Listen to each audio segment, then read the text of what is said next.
All right, welcome back. So in this video, we're going to talk about inner shadow. So let's go to our effects panel here. So double click on FX.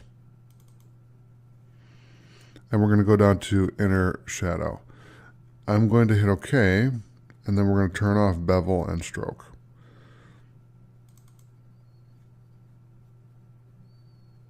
And technically you could do it here as well.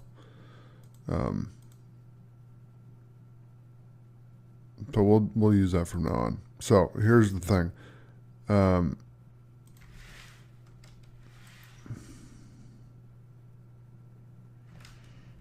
right, let me delete that. All right, so we have inner shadow here. So the blend mode is multiply. I'm going to do normal, and we're going to do opacity 100%, and I'm going to do distance. Okay, the choke and the size. Okay, and then the noise. It's pretty wild, and then the quality's there. So you can see that the inner shadow doesn't have a lot of options to it, but we have the blend mode, which I like to keep on normal.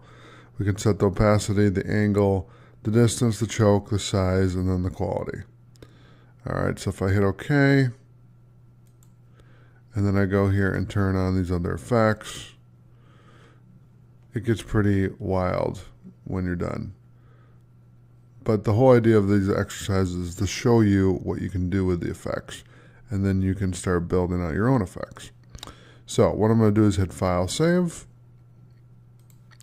and I'll see you in the next video. Thanks for watching.